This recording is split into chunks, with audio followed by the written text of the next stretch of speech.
Hello friends, welcome back to the final war of Season 7. We are 131 in Platinum 3, Make It or Break It. Today we are taking on h.b.t, which stands for something that I cannot read. They're in Gold 1 but pretty high right now and finished Platinum 3 last season. And we were ready for what probably turned out to be our most challenging war yet. So, I'm going to be switching out Ghost Rider today for Killmonger to get the healing synergy with Void because I really am going to need it. Plus there isn't a Kingpin, although after this war I think I will fondly miss the days in which Kingpin was on the buffet mini-boss node. So up first we have a 4-star skill champion, which was weird. There were an inordinate amount of 4-star champions on this defense, just on the diversity nodes. So it's a Taskmaster, which means that I want to conserve my parries when I can, because I want to use my limited number of debuffs for like some of Blade's bleeds rather than parry stuns.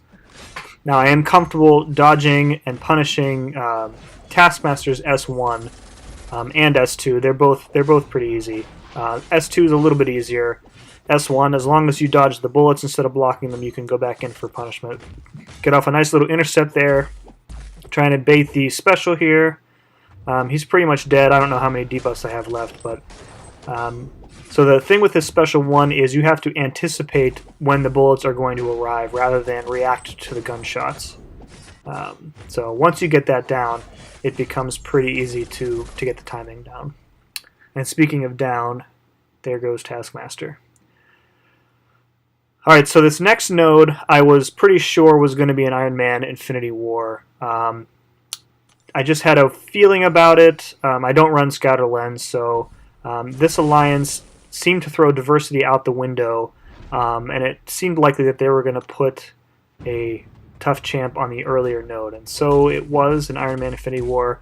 Doesn't bother me. I have fought many Iron Man Infinity Wars.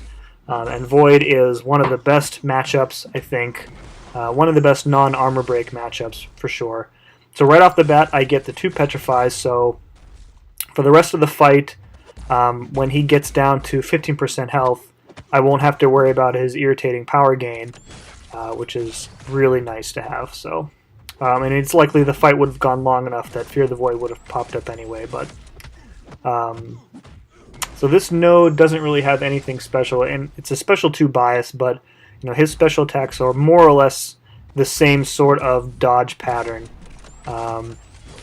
I won't really parry that much because you can't parry those repulsor attacks anyways, so I'll just bait the heavy attack and punish it, and there he goes, down from the degen. So I don't think that was an R5, but this is an R5 Sig 200 Domino on the buffet recovery buff duration node. So I am boosting up last war of the season, need a win, need a good showing, want to go out on a high note, so I pop on a medium health boost and a medium champion boost and I think a light attack boost because I didn't want to waste one of my big boy boosts. I wanted to save it for my initial Labyrinth run later. So lesser attack boost, and then I took Brian Grant's advice and did an advanced power boost just so I could get one of the debuffs up right away. Alright, so most of the time when I play Domino, I will just bait the heavy attack. I'm decent at the the shallow medium evade and then come back in. And I might do that once or twice here, but most of the time in war I don't take the risk if I don't have to. So another thing to pay attention to specifically when you play Void against Domino is you do not want to launch your S1 when you are unlucky, because it's like a so by default she nerfs your ability accuracy by like 15%, but I think when you're unlucky it's an additional 50, so there's almost no chance of you dropping your debuff on her when you're unlucky. So you notice I wait until the unlucky is over, then I can launch my S1 safely. I've got 3 debuffs stacked up right now, but no Petrify. So there's the first Petrify. So now Buffet is kind of canceled out mostly halfway anyway.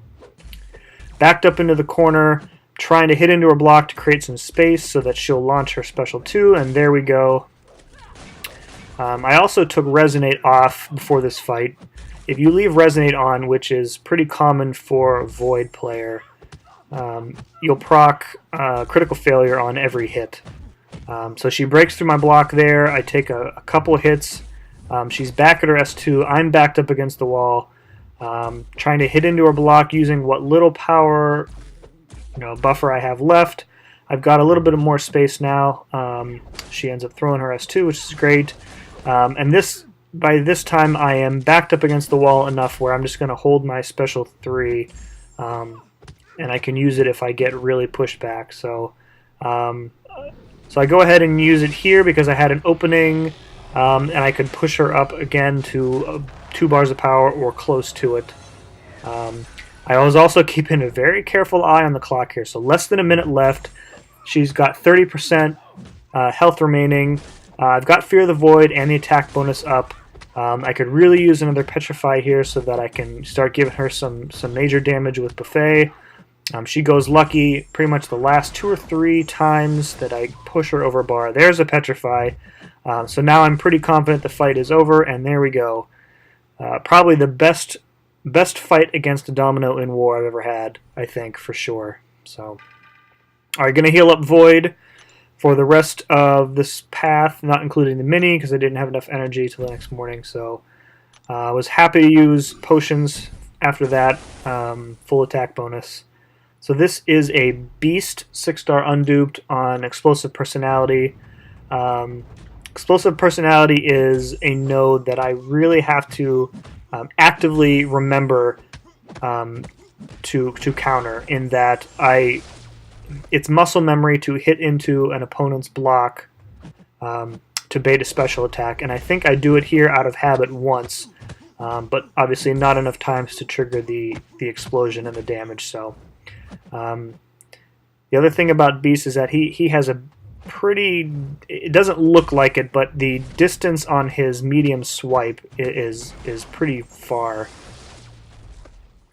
So push him over 2 bars of power just to get some more debuffs up while I bait the special 2. There he goes, he throws it. Go back in for a 5-hit parry. Got unlimited parries on this node. There's no limber, so I don't have to worry about it. So the fight is pretty much under control. You can see that thanks to the Killmonger synergy, my health is pretty much staying topped up. As long as I keep pushing those S1s, I will stay at 100%. And actually, I do think I finished this fight with a yellow bar, which is, what you want to see, especially when you use that synergy. So there he goes, down, a yellow bar for health. Very successful fight. So this is a King Groot on the Arc Overload node. He's unduped, so he doesn't have his natural regen. Really, people put unduped King Groot here just because he has a very high health pool. And if you don't have Void for this fight, you're probably going to have a bad time, unless you have a super high damage champ like Sparky, or if you've ramped up your Aegon or something like that. I don't know. So again, I took a couple hits at the start there while I was trying to get rid of his Fury debuffs. He will eat the debuffs. Typically, I just play as normal. As long as you just stick with the pattern of 5-hit, bait the special, launch your special 1, the degen will do him in eventually. The art, once you get a Petrify up, like I got one there, the Arc Overload will pretty much do most of the damage for you. So baiting out the special 1 there. He's being very cooperative, which is nice. And my last Petrify should go there right in time with the Arc Overload. So now he's not gaining any regen. And the next Arc Overload should do him in, because I will have Fear of the Void. I get a Petrify up after Fear of the Void right away. So his Arc Overload will be actively damaging him. Maybe about, looks like 10 seconds left on the timer for that. Just trying to slow play it a little bit. One more S1, Arc Overload triggers, and 7, 6, 5, 4, 3, 2, 1, and dead. pretty good. So far, so good. Still riding the high from that Domino fight. So last fight for me for this season is a 6-star Gulk, unduped. So this was this morning, the next morning, I should say. I was not fully awake yet. I just had a weird feeling about this fight, so I popped another boost, and I think I put on an invulnerability boost just in case. I ended up not needing it, but I had 4 out of 5 in my inventory, so I didn't mind. And we have a couple weeks off until the next season starts, so I have plenty of time to build up my stash again. So you also notice this guy's running suicides, so he's taking damage, extra damage from me right away, which is great. Trying pushing to his S2 where possible, so I can launch my specials. I don't mind launching my special attack to push him over there. I get the Petrify up first, which is, it's fine. Either way, it wouldn't have mattered. Trying to bait the special 2. Gotta watch out all the time for that little gray fist icon, and you cannot intercept or hit into his block because he will go unstoppable and he will nail you. So it's really in this fight you have to keep an eye on that top right hand corner, because when he's going to smash on his next hit, you have to parry or you have to evade out of the way. But other than that, this fight goes way easier than I maybe expected. So I guess maybe next time I will learn. I don't need that extra champion boost or the invulnerability boost. And there he goes. Down goes Gulk. So all in all, a really good war. That Domino fight, just that's in my highlight reel, I think, for sure. So we did end up pulling the victory. We actually tied with this alliance in attacker kills, and we won on diversity. So they had placed, it had to be 8 or 10 or 12 Korgs across all 3 battle groups. It was ridiculous how many Korgs there were. So it was clear that they were going all out, trying to win on attacker bonus rather than diversity. So diversity did give us the victory. So that brings our final season record to 8-4. It looks like we will finish in Platinum 3, but we'll wait until the results come out in a couple days, and I'll probably do a summary and do the rewards opening and whatnot. So thank you very much for watching this season, and see you next time.